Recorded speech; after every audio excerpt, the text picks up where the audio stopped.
Bismillahirrahmanirrahim. Assalamualaikum warahmatullahi wabarakatuh. Alhamdulillahirrabbilalamin. Wabihi nasta'inu ala umuri dunia waddin. Wassalatu wassalamu ala asrafil anbiya'i wal mursalin. Wa ala alihi wa sahbihi ajma'in. Amma ba'du. Alhamdulillah, pada kesempatan kali ini saya akan menjelaskan materi tentang hajatul insan ila rasul, ta'rif rasul, makanatul rasul, dan ma'rifatul rasul.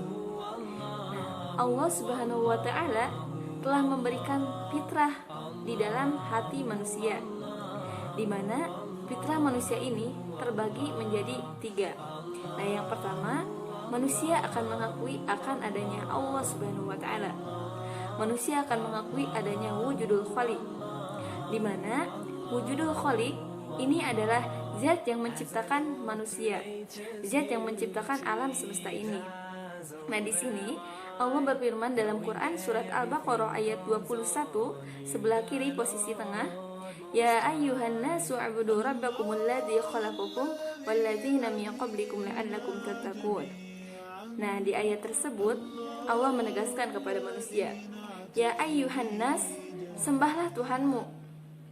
Nah, di ayat ini Allah Subhanahu wa taala menjelaskan kepada kita bahwa fitrah manusia adalah mengakui akan adanya Allah Subhanahu wa taala. Nah, di sini dalam Quran surat Al-Mu'minun ayat 88 sampai ayat 90, kita dapat mencoba untuk melihat bahwa Allah Subhanahu wa taala dengan jelas ketika Allah Subhanahu wa taala menegaskan, kalau kalian menanyakan siapakah yang menciptakan langit dan bumi, maka fitrah manusia akan mengatakan bahwa yang menciptakan manusia adalah Allah Subhanahu wa ta'ala. Jadi, fitrah manusia yang pertama adalah mengakui wujudul khaliq. Nah, kita pun sekarang mengakui adanya sesuatu menunjukkan sesuatu itu ada yang mengadakan. Nah, sesuatu itu ada karena ada yang mengadakan. Masalah ia tidak dapat diindra, tidak dapat diraba, didengar, ataupun yang lainnya, belum tentu perkara tersebut tidak ada. Nah, seperti itu. Nah, fitrah yang kedua adalah ibadatul khaliq, yaitu ingin menyembah kepada Allah Subhanahu wa taala. Siapapun manusianya pasti akan mencari zat yang menciptakan. Lalu kemudian ia akan menyembahnya, menyembah zat tersebut. Ia akan merasakan rasa kekaguman, ada rasa ketundukan, ada rasa penghormatan, dan juga ada rasa ketergantungan dan maupun mempunyai rasa ketakutan kepada zat tersebut. Nah, yang ketiga adalah kehidupan yang teratur. Jadi, selain mereka mengakui adanya zat yang menciptakan, selain mereka menginginkan zat tersebut, mereka juga menginginkan hidup yang teratur. Dengan ketiga fitrah tersebut, Allah Subhanahu wa taala memberikan solusi kepada manusia, yaitu dengan mengutus Rasulullah sallallahu alaihi wasallam. Allah mengatakan dalam Quran surat Al-Imran ayat 31, katakanlah wahai Muhammad, jika mereka cinta kepada Allah, maka ikutilah aku. Nah, aku di sini adalah Nabi Muhammad sallallahu alaihi wasallam. Niscaya Allah akan mencintai kalian dan memberikan ampunan kepada kalian. Oleh karena itu, untuk memenuhi kebutuhan fitrah manusia, Allah Subhanahu wa taala mengutus Rasulullah sallallahu alaihi wasallam, di mana Rasul tersebut akan memberikan petunjuk kepada manusia. Karena Rasulullah sallallahu alaihi wasallam datang kepada manusia dengan membawa 2 tugas, yaitu tugas yang pertama sebagai ma'rifatul khaliq, yaitu untuk menjelaskan siapa itu pencipta yang sesungguhnya. Yang kedua itu al-hayyah, yaitu bagaimana tentang aturan-aturan kehidupan, tentang konsep Islam. Nah, jadi sangat penting kita membutuhkan Rasulullah Shallallahu Alaihi Wasallam. Jadi yang kedua ada ta'rif Rasul. Rasul adalah seorang laki-laki yang dipilih dan diutus oleh Allah Subhanahu wa taala dengan membawa risalah kepada umat manusia. Nah, di sini ada 2 definisi untuk definisi dari Rasul, yaitu yang pertama sebagai hamilur risalah atau membawa dan menyampaikan risalah. Yang kedua menjadi qudwah atau contoh bagi umat manusia dalam melaksanakan ajaran yang dibawanya. Namun Tidak semua orang yang membawa risalah ajaran menjadi qudwah dan dapat disebut sebagai rasul. Karena rasul memiliki ciri-ciri khusus diantaranya.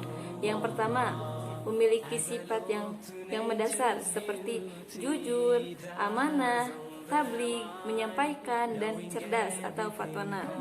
Yang kedua, memiliki al-mu'jizat. Yang ketiga, adanya berita gembira kedatangannya. Yang keempat, adanya an-nubuwah atau berita kenabian. Yang kelima, adanya samarat atau dakwah yang dilakukannya. Yang ketiga, ada makanatur rasul, di mana kedudukan rasul yang pertama adalah beliau sebagai hamba Allah. Nah, sebagai seorang hamba, Nabi Muhammad SAW merupakan seorang manusia.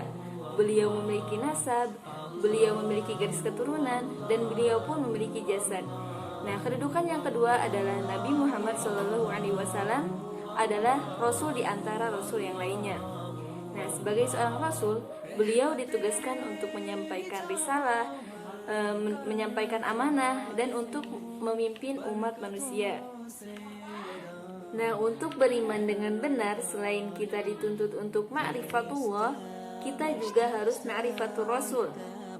Keislaman kita, keimanan kita kepada Allah Subhanahu wa Ta'ala tidak akan lepas dari ma'rifatul rasul atau sifat-sifat rasul. Jadi, sifat yang ada pada diri Rasulullah SAW, yang pertama, beliau sebagai manusia seutuhnya. Rasulullah SAW sama seperti manusia pada umumnya.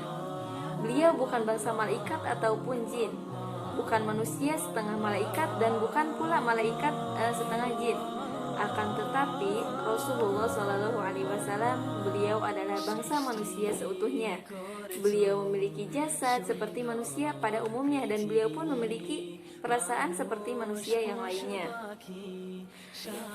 Nah, yang kedua adalah terpelihara dari kesalahan dan dosa. Nah, sebagai manusia biasa, Rasulullah SAW mungkin pernah melakukan kesalahan atau kekeliruan. Namun kesalahannya itu segera diluruskan oleh Allah Subhanahu wa Ta'ala, sehingga beliau terpelihara dari kesalahan dan dosa. Nah, inilah yang disebut sebagai sifat isma. Nah, yang ketiga, jujur atau sidik. Rasulullah SAW bersifat jujur.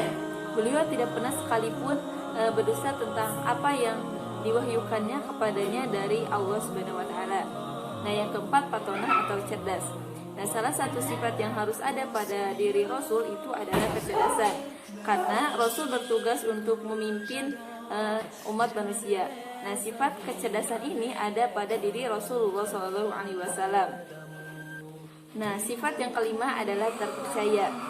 Nah, sebelum masa kenabian, Nabi Muhammad SAW telah dipercaya oleh masyarakat hingga mereka menitipkan harta bendanya kepada beliau. Bahkan beliau, Nabi Muhammad SAW, dijuluki sebagai Al-Amin. Nah, yang keenam, menyampaikan. Nah, dalam menyampaikan perintah dari Allah Subhanahu wa Ta'ala, beliau tidak pernah sekalipun merasa takut, karena Allah Subhanahu wa Ta'ala telah melindunginya dari kejahatan manusia. Nah, yang ketujuh, komitmen yang sempurna terhadap kebenaran. Nah, sifat-sifat kesempurnaan yang ada pada Rasulullah SAW terdapat di dalam Al-Quran. Beliau sendiri menyampaikan bahwa beliau diutus ke muka bumi adalah untuk menyempurnakan akhlak, karena yang paling banyak dimasukkan ke dalam surga adalah yang pertama orang yang bertakwa, yang kedua orang yang baik akhlaknya.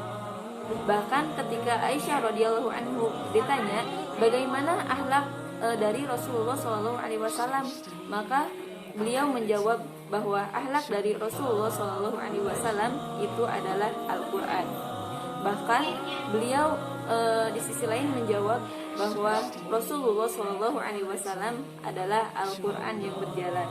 Karena itulah Allah menjadikan Rasulullah SAW sebagai suri tauladan yang baik bagi siapa saja yang mengharapkan ridho dari Allah Subhanahu wa Ta'ala untuk mencapai kebahagiaan dunia akhirat. Wallahu a'lam bishawab. Wassalamualaikum warahmatullahi wabarakatuh.